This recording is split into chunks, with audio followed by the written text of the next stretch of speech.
तो चलिए वीडियो को शुरू करते हैं। नमस्ते दोस्तों, केस स्टडी चैनल में आपका स्वागत है।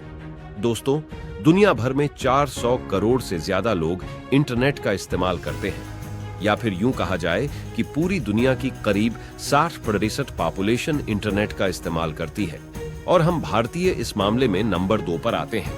इसलिए आज की टाइम को इंटरनेट युग कहा जाए तो गलत नहीं होगा, क्योंकि इंटरनेट ने आज दुनिया भर में धूम मचा रखी है। अब आप कल्पना कर सकते हैं कि यदि सिर्फ एक दिन के लिए पूरी दुनिया से इंटरनेट हटा दिया जाए तो तहलका मच जाएगा। सच पूछा जाए तो इंटरनेट आज के समय में हमारी जिंदगी का एक महत्वपूर्ण हिस्सा बन चुका है। क्या कभी आपने सोचा है कि इंटरनेट कैसे काम करता है? कैसे एक क्लिक करते ही हम करोड़ों किलोमीटर दूर की चीजों से पलक झपकते ही जुड़ जाते हैं? इसके पीछे का राज जानने के लिए बने रहे। हम आपको बताएंगे कि इंटरनेट कैसे काम करता है। बताएंगे नहीं, वीडियो में दिखाएंगे और समझाएंगे, वह भी आसान भाषा में। दोस्तों, इंटरनेट का मतलब होता है इंटरकनेक्टेड नेटवर्क, और इसको हिंदी में बोलते हैं अंतर्जाल। इंटरनेट के आविष्कार के पीछे हमारी बहुत ही बुनियादी जरूरत है, और उसका नाम है जानकारी या इंफॉर्मेशन, यानी दुनिया भर में फैले उन अनगिनत डिवाइसेस का जाल जिन्हें एक दूसरे से जोड़कर डेटा के माध्यम से आपके मोबाइल या कंप्यूटर तक पहुंचाया जाता है। या फिर यूं कहें कि इंटरनेट पूरी दुनिया में फैला हुआ इंफॉर्मेशन का जाल है, और इस जाल से होकर जानकारी एक जगह से दूसरी जगह पर पहुंचती है। दोस्तों, हम में से कई लोगों को लगता होगा कि इंटरनेट सैटेलाइट के माध्यम से वर्क करता है, जो कि पूरी तरह से गलत है, क्योंकि धरती से सैटेलाइट की दूरी करीब 22,000 मील है, और इस दूरी को तय करते हुए इंटरनेट को धरती तक पहुंचने में 2 से 3 गुना समय लग सकता है। मतलब, अगर आप सैटेलाइट से आने वाले डेटा से गूगल और यूट्यूब पर कुछ सर्च करते हैं तो उसे खुलने में 3 से 4 मिनट तक का भी समय लग सकता है, क्योंकि पहले सैटेलाइट सिग्नल रिसीव करेगा, फिर वहां से कहीं और भेजेगा। इसमें सिग्नल को ज्यादा दूरी तय करनी पड़ेगी और टाइम बहुत लग जाएगा, और सैटेलाइट से लंबी दूरी तक सिग्नल भेजना झंझट वाला काम होता है। इसलिए हमारे इंजीनियर्स ने ऐसी तकनीक खोज निकाली जिससे आज हम फास्ट इंटरनेट यूज कर पा रहे हैं। ये तकनीक ऑप्टिकल फाइबर केबल है। इन फाइबर केबल के जाल पूरी दुनिया में बिछाए गए हैं। इनकी पहुंच दुनिया के हर उस कोने तक है जहां पर इंटरनेट कनेक्टिविटी है, यानी कि ये केबल दुनिया के कोने कोने तक इंटरनेट को पहुंचाती है। आज के टाइम में 8 लाख किलोमीटर से भी ज्यादा लंबाई वाली ये ऑप्टिकल फाइबर केबल समुद्र के रास्ते दुनिया के चप्पे चप्पे तक बिछी हुई है, और इनको बिछाने का काम AT&T, ऑरेंज और गूगल जैसी कई बड़ी बड़ी कंपनियां करवाती हैं। लेकिन दोस्तों, इन ऑप्टिकल फाइबर केबल को समुद्र में बिछाना कोई आसान काम नहीं है। इनको बिछाने के लिए जरूरत पड़ती है कई बड़े बड़े पानी के जहाजों के साथ साथ आधुनिक तकनीक से बने उपकरणों की, जिसकी मदद से इन फाइबर केबल को समुद्र के अंदर खोद कर डाला जाता है, और फिर यह केबल जमीन के अंदर से होती हुई आपके गांव, कस्बों और शहरों तक पहुंचती है।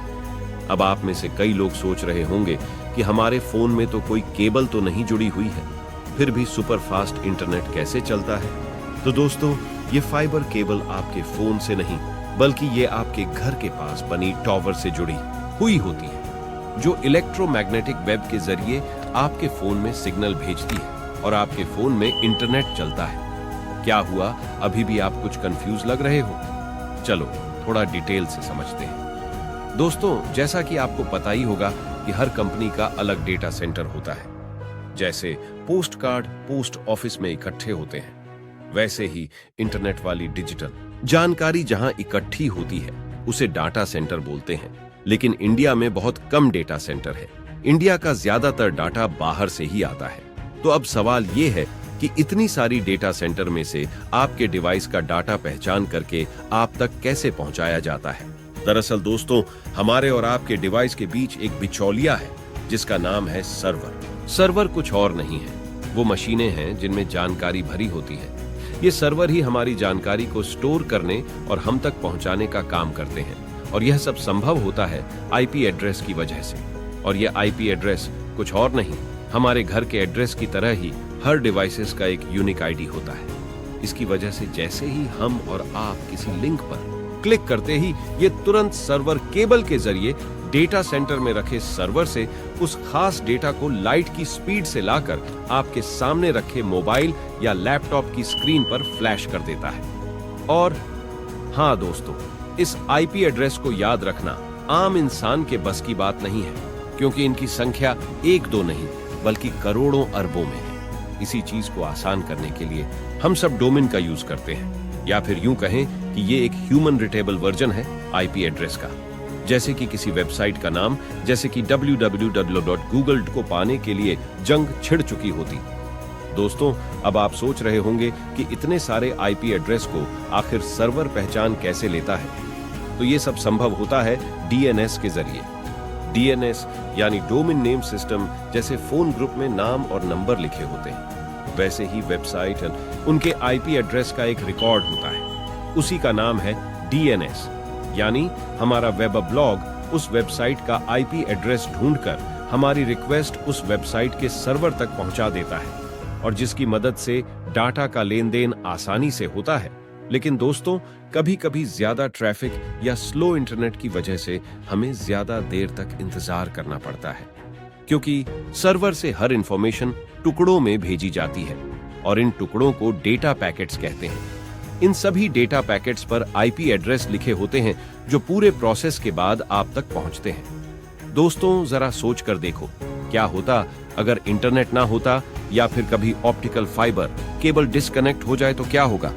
दोस्तों, शायद आपको अंदाजा भी नहीं है कि इससे कितना भारी नुकसान होगा, क्योंकि बाजार से लेकर संचार तक की इंडस्ट्रीज का एक बड़ा हिस्सा इंटरनेट पर टिका हुआ है।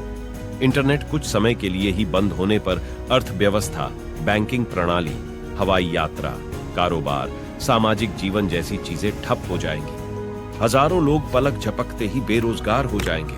दोस्तों, शायद आप समझ गए होंगे कि हमारा ये वीडियो आप तक कितना लंबा सफर तय करके पहुंचा है। तो दोस्तों, आपने कभी ये सोचा है कि इंटरनेट का मालिक कौन है? जैसे आप और हम जब मार्केट से कोई भी सामान लेते हैं तो हमें उस सामान को बनाने वाली कंपनी का पता होता है। तो आखिर इंटरनेट का मालिक कौन है?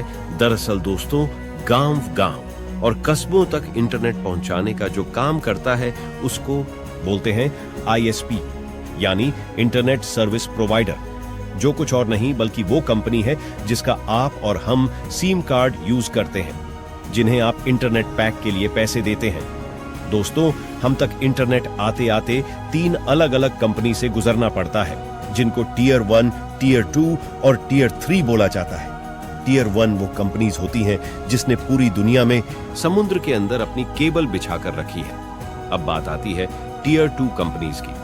टियर 2 वो कंपनीज होती हैं जो टियर 1 से डेटा खरीदती हैं, और अंत में आती हैं टियर 3 कंपनीज, जो लोकल लेवल पर अपनी ग्राहक बनाती है, और ये कंपनीज टियर 2 से डेटा खरीदती हैं और हम तक पहुंचाती हैं। दरअसल इंटरनेट किसी एक व्यक्ति, एक कंपनी, संस्था या सरकारी एजेंसी की संपत्ति नहीं है, और ना ही ये सीधे तौर पे इसे नियंत्रित करते हैं। तो इंटरनेट का मालिक कोई और नहीं बल्कि अलग अलग हिस्सों में कई कंपनी संचालित करती है। तो दोस्तों, अब आप समझ गए होंगे कि इंटरनेट क्या है और कैसे चलता है। और please like and subscribe my YouTube channel.